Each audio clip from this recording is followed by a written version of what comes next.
welcome to our Module 5, Part 1.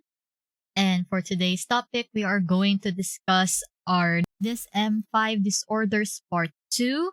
And we are now on week 6. So in this topic, we will talk about trauma and stressor-related disorders and also dissociative disorders. So hang on tight and relax because this will be a very long video. I hope that you won't get bored watching. So I'll just put chapters in YouTube so that you can skip to the disorder that you are currently in. So without further ado, let's start with our lesson about trauma and stressor-related disorders and dissociative disorders. So first, let's define what is trauma. So every day, we see people say that they have been traumatized by a certain event. But what do we consider as a trauma that is clinically significant that would cause a person distress? Okay, so in here, we will define that. Okay, so trauma, what is that? It is a type of damage to the psyche that occurs as a result of a severely distressing event. So it's also a result of an overwhelming amount of stress that exceeds one's ability to cope or integrate the emotions involved with that experience. And also, a traumatic event can involve one experience or repeated events or experiences over time. So in this definition, we know that a trauma has a damage to one's psyche. So one's sense of self. It has also a physiological damage to us, to someone who has been traumatized with that event, impact or effect. And it also destroys or disorders the normal functioning of the person. And it is also a result of an overwhelming amount of stress that exceeds one's ability to cope or integrate the emotions involved with that experience. So as you can see here, it affects really one's normal functioning to cope with the everyday challenges because of that severely distressing event. And it also involves the person not being able to integrate what emotions or what he or she felt that is involved with that experience. And of course, a traumatic event can involve one experience or repeated events or experiences over time. So one experience may be an accident or a natural calamity or repeated events which are repeated abuse or sexual abuse over time. So now let's define what is post-traumatic stress disorder. So what is that? So post-traumatic stress disorder is an anxiety disorder that develops in relation to an event which creates a psychological trauma in response to an actual or threatened death, serious injury, or sexual violation. So the exposure must involve directly experiencing the event, witnessing the event in person, learning of an actual or threatened death of a close family member or friend, or repeated first-hand extreme exposure to details of the event. So, traumas experienced may involve war, natural disasters, car accidents, sexual abuse, or domestic abuse. So, with this disorder, the trauma experience is severe enough to cause stress responses for months or even years after the initial incident. The trauma overwhelms the victim's ability to cope psychologically, and memories of the event trigger anxiety and physical stress responses, including the release of cortisol. So, that's why it's also an anxiety disorder. It's because that it involves the stress response of our body. So, as you can see, anxiety disorders, post-traumatic stress disorders, and obsessive-compulsive disorders are all in one family when it was in the DSM-40R. But in the current DSM-5, they separated them into 3 distinct groups, but they all involve the same system, which is our fight or flight system. So, in anxiety disorders, usually there may be a trigger or there may not be any trigger. But in post-traumatic stress disorders or trauma and stress-related disorders, there is a specific event that triggered that anxiety, that triggered stress responses in our body.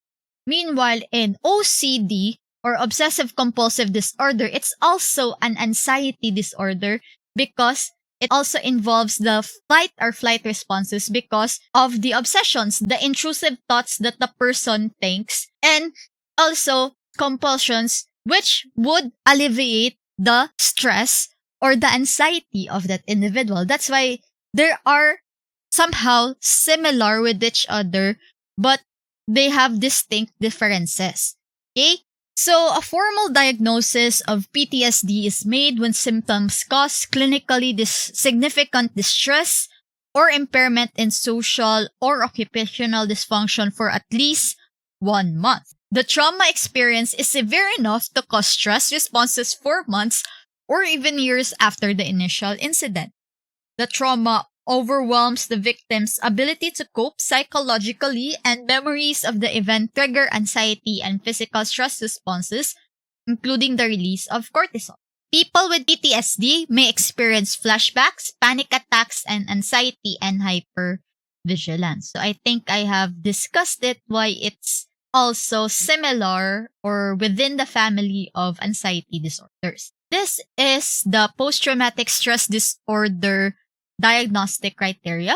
And as you can see, it has 8 criteria from A to H, but the most important ones that I need you to remember are, of course, from criterion A to criterion F. The first criterion in criterion A is, of course, the exposure to actual or threatened death, serious injury, or sexual violence in one or more following ways. So, criterion A is also known as the stressor criterion. So, and there is only one requirement, one of the following requirement. So, first is directly experiencing the traumatic event. Number 2, witnessing in person the events as it occurred to others. Number 3, learning that the traumatic events occurred to a close family member or close friend. In cases of actual or threatened death of a family member or the friend, the events must have been violent or accidental. And also experiencing repeated or extreme exposure to aversive details of the traumatic events. Example, first responder collecting human remains, police officers repeatedly exposed to details of child abuse. So note in criterion A4, it does not apply to exposure to electronic media, television, movies, or pictures unless this exposure is work-related. So I think an example of exposure that is work-related are moderators in social media. For example, in Facebook. So Facebook has moderators which filters the content that is being posted that is within in their terms of service. So if it violated the terms of service, usually the people there's also an automatic bot that will delete, but there are also manual. They would review it manually. So they are also exposed to those kinds of things, to those kinds of electronic media violence. Letter B is also known as the intrusion symptoms. So only one is also required. So this is also associated with the traumatic events beginning after the traumatic events occurred. So number 1, it is recurrent, involuntary, and intrusive distressing memories of the traumatic event. Number 2, recurrent distressing dreams in which the content and or the affect of the dream are related to the traumatic event. Number 3, dissociative reactions, for example, flashbacks in which the individual feels or acts as if the traumatic events were recurring. So such reactions may occur within a continuum, with the most extreme expression being the complete loss of awareness of present surroundings. Number 4, intense or prolonged psychological distress at exposure to internal or external cues that symbolize or resemble an aspect of the traumatic event. And number 5, so it's also a marked physiological reactions to internal or external cues that resembles or symbolize an aspect of the traumatic event. So as you can see here in intrusion symptoms, of course, the survivor or the person with PTSD has recurrent or involuntary or intrusive thoughts about the event.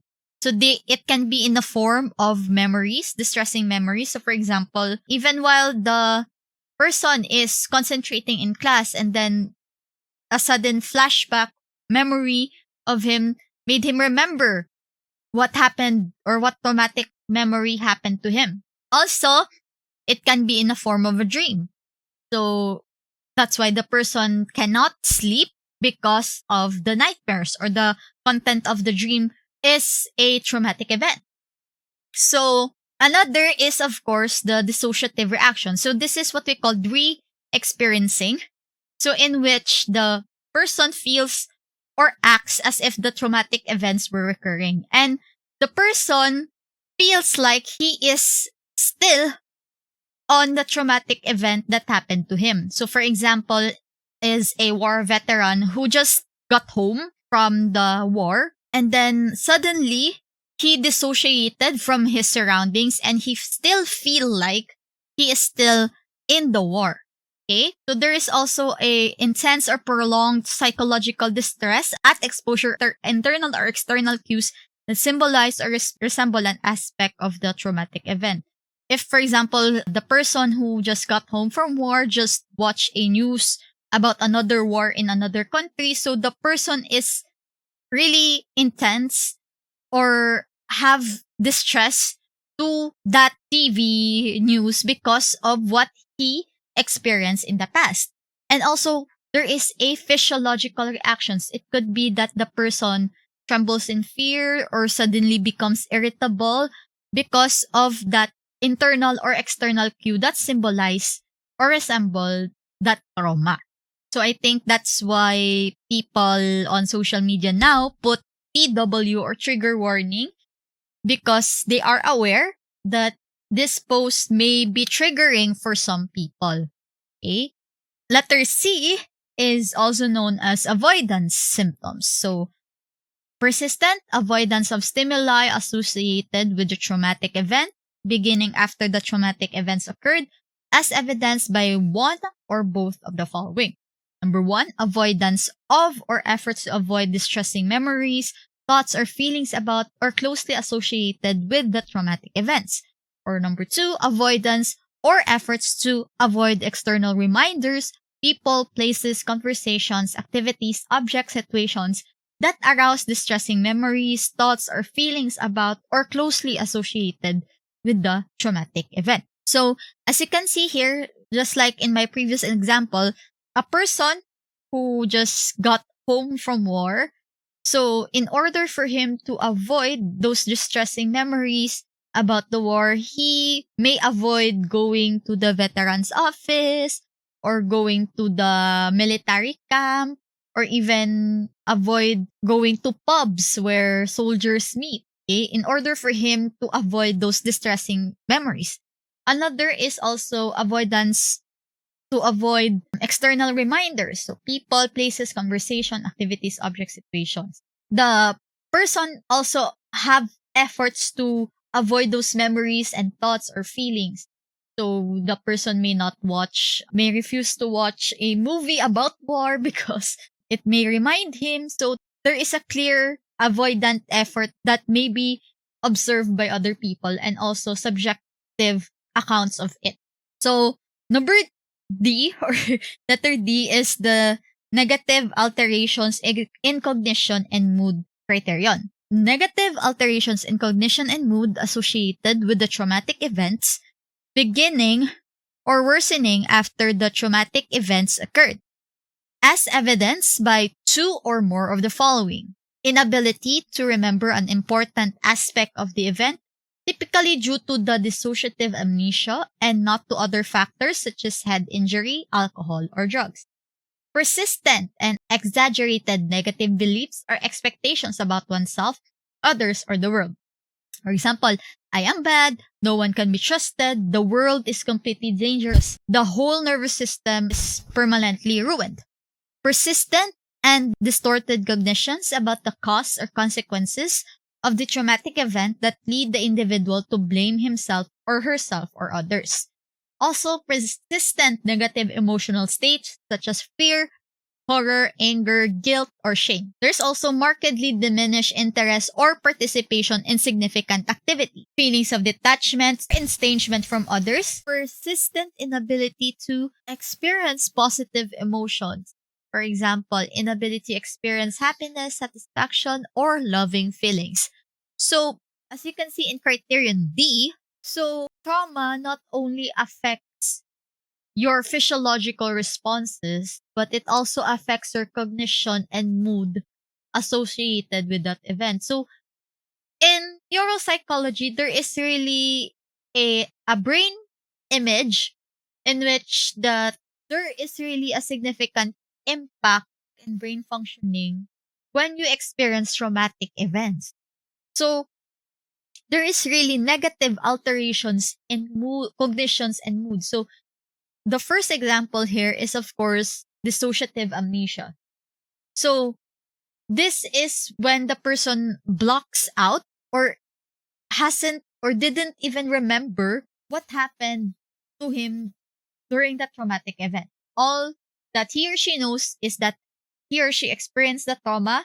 He or she has those physical symptoms, of course, but the important aspects of the traumatic events, he or she cannot remember.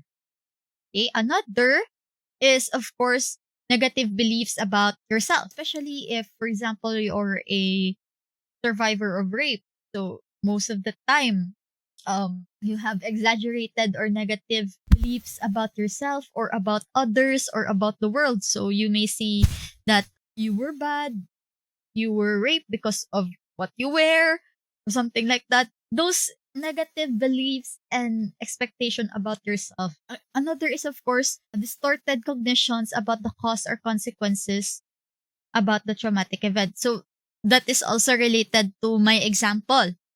So maybe because this is also the reason why we need to be responsible with what we post. Also, the media should be responsible on how they report things because, of course, the person, because of what people are saying on social media, might give the person an idea to blame himself or herself for being traumatized. Persistent negative emotional states, so the person is always in fear or in horror or in anger or feeling guilty or feeling shamed.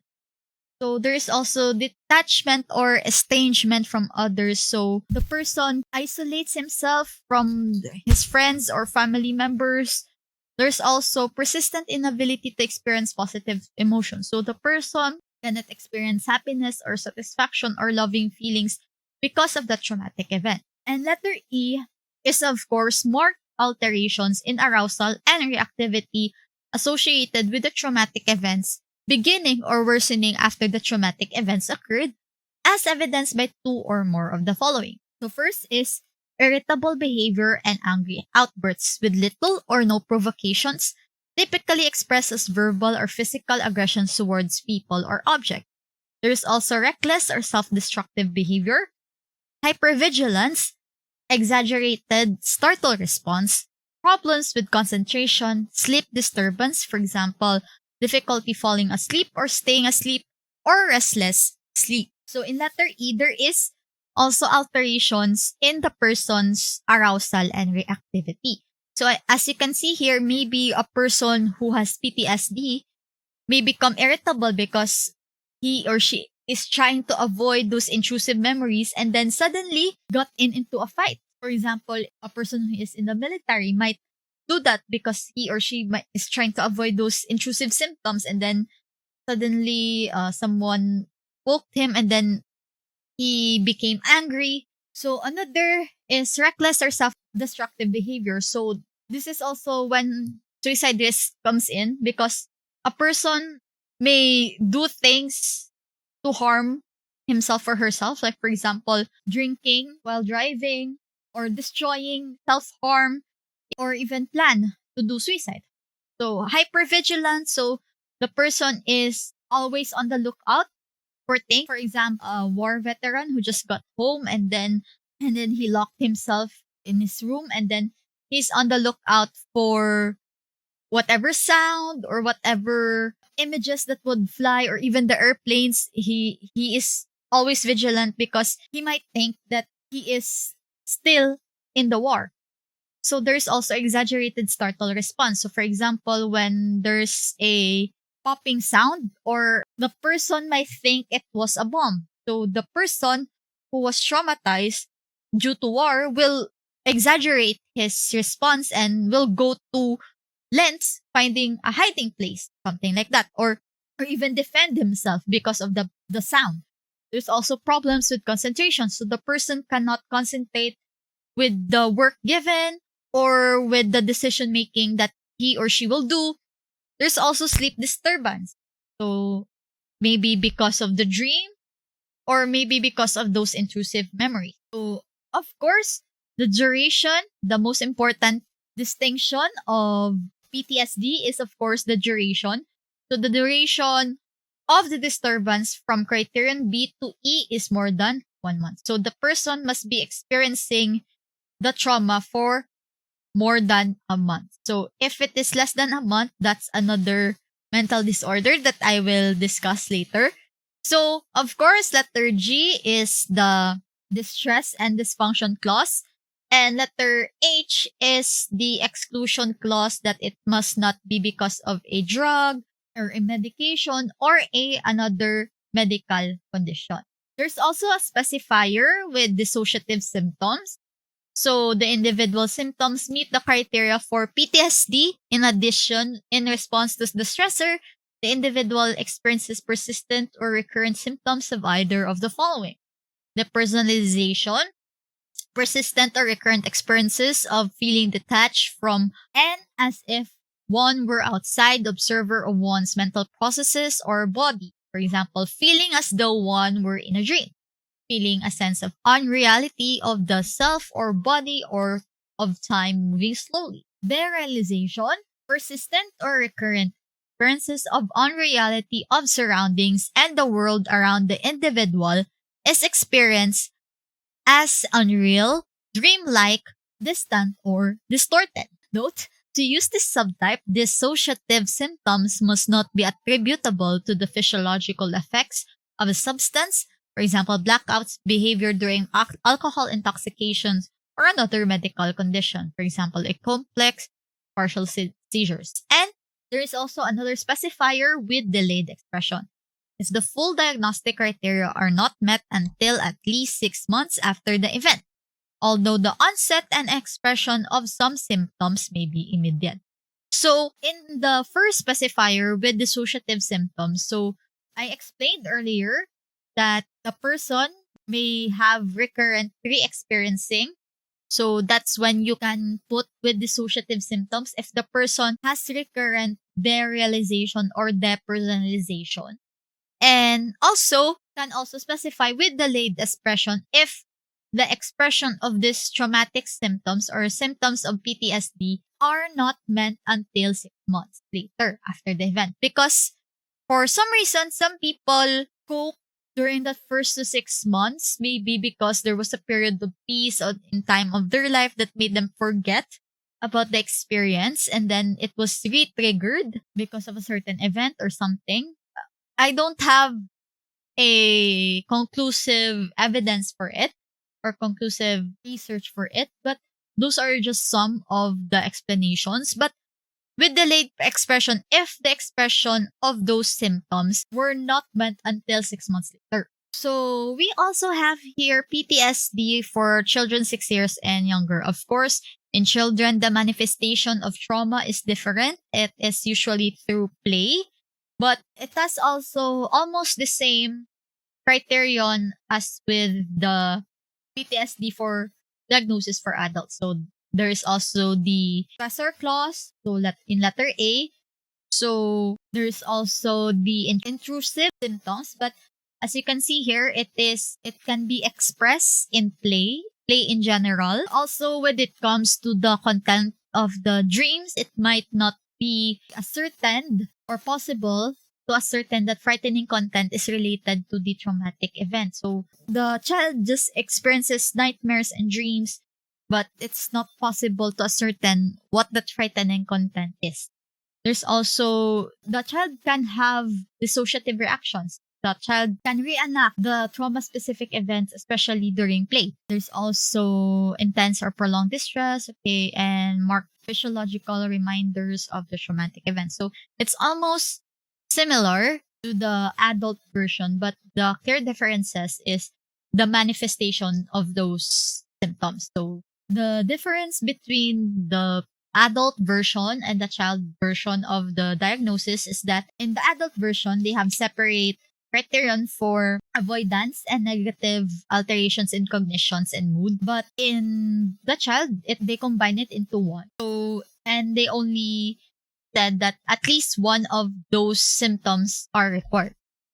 Also, in the letter D, alterations in arousal and reactivity. So, of course, it's almost the same with the adult version. And of course, the duration, the most important thing, it's persistent for more than 30 days or 1 month since the traumatic event occurred. So, of course, there is significant distress and impairment in relationships with parents, siblings, peers, or other caregivers, or with school behavior. And of course, it's not because of a substance or another medical condition. So it also has the same specifiers with dissociative symptoms and with delayed expression. So let's discuss complex PTSD.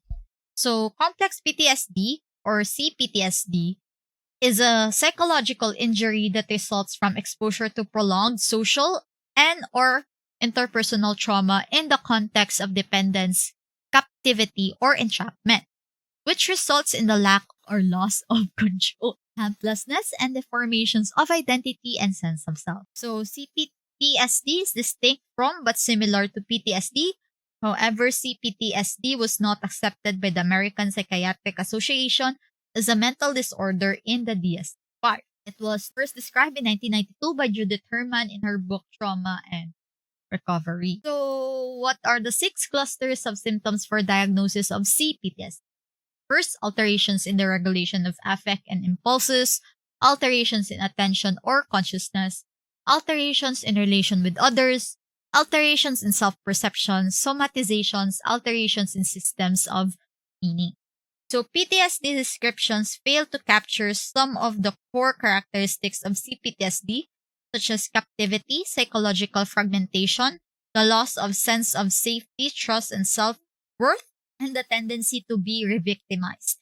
CPTSD also characterized by attachment disorder, particularly the pervasive, insecure, or disorganized type attachment, elements that are not adequately described by the diagnosis of PTSD. So that is some of the issues that are involved regarding the diagnosis of CPTSD. But, maybe in the next edition of the DSM, there may be CPTSD diagnosis. So we never know until the next edition of the DSM. Okay, so next. So acute stress disorder. So in acute stress disorder, individuals with acute stress disorder experience intrusive thoughts or memories of the traumatic event. Distressing dreams about the trauma and general sleep disturbances are common. Many patients avoid external reminders, places, or people related to the traumatic event. The patient may have unrealistic feelings or beliefs about the event, and physical symptoms may occur even without injury. So, as you can see, in acute stress disorder, it's almost the same as with PTSD, but the clear differences between acute stress disorder and PTSD is the duration of the symptoms. As you can see in the DSM-5 criteria of acute stress disorder, it's almost the same with the PTSD criterion, so I will not explain it again. So it still involves the criterion of the stressor, the criterion of the intrusion, the criterion of the negative mood, and dissociative symptoms, avoidance symptoms, okay, and arousal symptoms. Okay, so as you can see, it's all in one criterion. So, but they just put here 9 or more of the following symptoms from any of the 5 categories. So it doesn't matter if it is in intrusion symptoms, in negative mood or dissociative or avoidance symptoms, in arousal symptoms. So it doesn't matter as long as you got 9 out of those listed symptoms. Okay, so what is important is the exposure and of course the presence of the 9 or more following symptoms. The clear difference between PTSD and acute stress disorder is with regards to the duration of the symptoms. So the duration of the disturbance in criterion B is 3 days to 1 month after the trauma exposure. The symptoms typically begin after the trauma, but persistence for at least 3 days to up to a month is needed to meet the disorder criteria. So, if you can see, a person with acute stress disorder, the duration is within 3 days to 1 month after the trauma. So, for example, with regards to a natural calamity during a storm, for example, Typhoon Yolanda, I know some people here clearly was affected with that. You cannot be diagnosed with acute stress disorder if the symptoms did not persist up to 3 days to a month. So if it is after 1 month, so it is considered PTSD. But if the trauma or the trauma symptoms resolve before 1 month, so it's acute stress disorder. I say this, it's because this is the importance of psychological first aid comes in.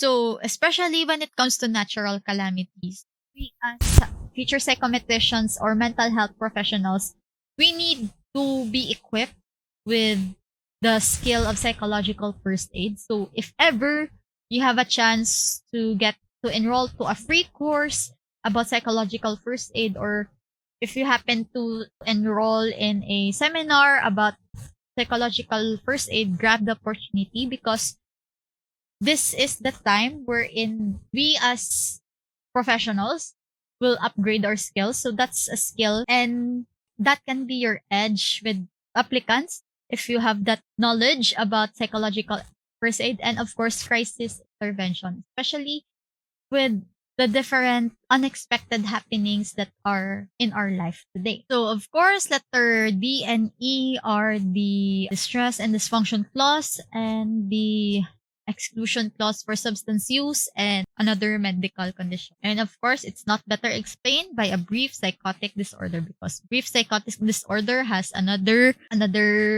symptoms or another duration. The third disorder, stress disorder that is also important that I want to emphasize is of course adjustment disorders.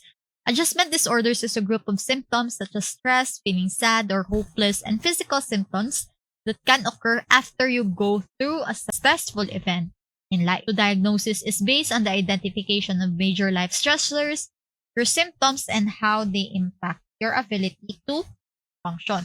So I would like to emphasize that we all experience something stressful in life. Stressful events can be in the form through our studies or positive life events like getting married. Okay. There's also negative life events like getting laid off because of the pandemic, for example, and of course, people moving to another house. Okay, that's all, or another country. So that's also a stressful life event. So before you get diagnosed with adjustment disorder, it is based on what that major life stressor is and of course how did it impact your ability to function. For example, are you still going to work? Do you still enjoy going to school? Something like that. So this is the diagnostic criteria for adjustment disorder. So the development of emotional or behavioral symptoms in response to an identifiable stressor occurring within 3 months of the onset of the stressor. These symptoms or behaviors are clinically significant as evidenced by one or both of the following. Mark distress that is out of proportion to the severity or intensity of the stressor, taking into account the external context and the cultural factors that might influence the symptom, severity, and presentation. Also, significant impairment in the social, occupational, and other important areas of functioning.